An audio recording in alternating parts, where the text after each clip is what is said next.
Welcome back, everybody. Today, we're taking a trip to high-end. We are firmly in audiophile world, and we're going to check out a set of bookshelf speakers from TAD, the Technical Audio Devices Laboratories Incorporated. We're going to specifically be looking at the TAD Compact Evolution 1 speaker, the TAD CE1TX. These things are crazy. Stick with us so you can find out all about it.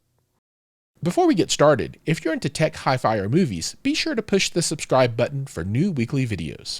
We'll get started with a little bit of information about TAD themselves. Now, if you're not familiar with them, they're a Japanese company and they're an offshoot of Pioneer. That's way back in the day. They've been TAD for a long time, but that's where they got started. They produce products for the high-end audiophile market. This includes speakers, power amplifiers, preamps, disc players, and accessories. The disc player is pretty crazy. One day I hope to cover that one. But today we're looking at their Evolution Series bookshelf speaker, the TAD CE1TX. In the box, you're going to find the speakers themselves, the grill for the speakers, jumper cables, some non-slip pads, cleaning cloth, and the owner's manual. We tested these speakers while attached to the TAD speaker stands built specifically for this model.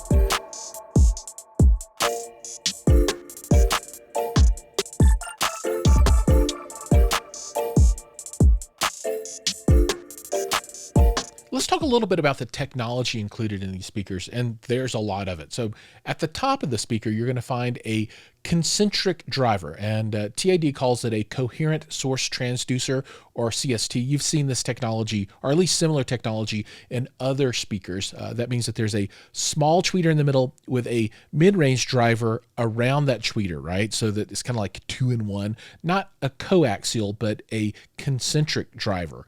The tweeter uses a beryllium diaphragm, and the mid-range driver uses a magnesium diaphragm. On the bass side, there's a 7-inch driver that uses what they call the Max 2 material, multi-layered aramid composite shell second generation, if I got that right. So it's a special proprietary material that they use, which is super awesome in a number of different ways that I'm not going to go into. Needless to say, it did the job well. The enclosure design is where things get kind of interesting. So this is a bass reflex design, a ported design, but it's not traditional in any sense of the words, right? So if you look at the speaker, there are these metal plates on either side. Well, the metal plates cover up the port. So it's ported on each side, but it's ported to the front and to the rear. The design rationale for this kind of port is to reduce port noise and keep standing waves from escaping the ports.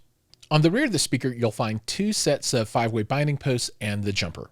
From the big picture perspective, you've got a 3-way bass reflex bookshelf speaker system with a 7 1/16 inch woofer, 5.5-inch mid-range, 1 3/4-inch beryllium tweeter, and the rated frequency response is 34 Hz to 100 kHz.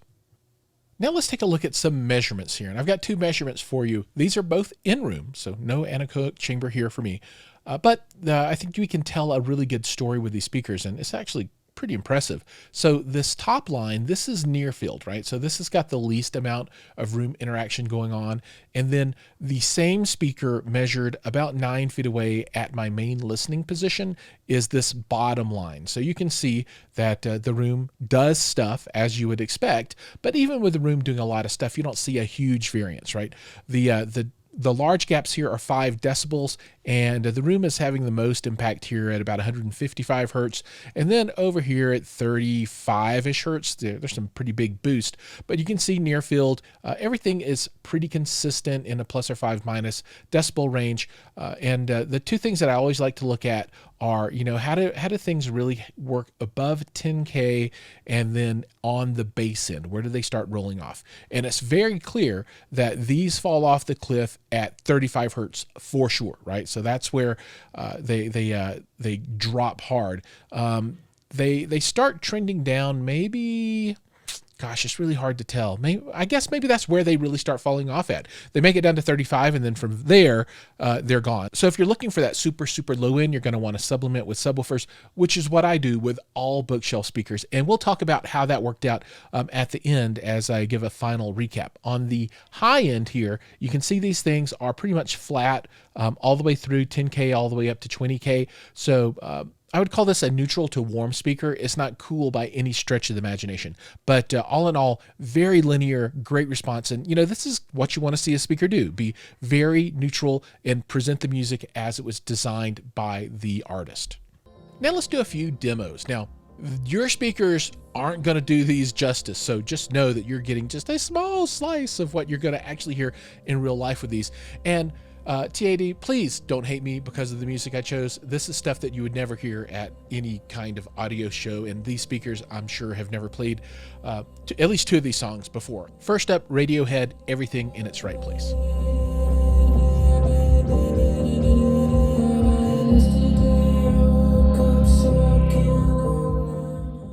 Now, California Love by Tupac Shakur featuring Dr. Dre.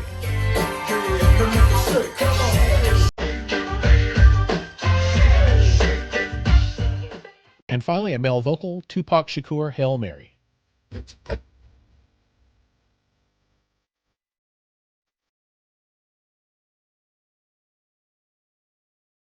Now let's get some final thoughts about these speakers. So first off, just from the look and the craftsmanship and the materials, these things are just stunning. I mean, they're beautiful. They're absolutely gorgeous. Now, I don't know if I'm really big on the white border for the concentric driver, but other than that, I think they're absolutely flawless. And, if you look closely at these things, the workmanship is amazing. I mean, it doesn't really get any better than this at all.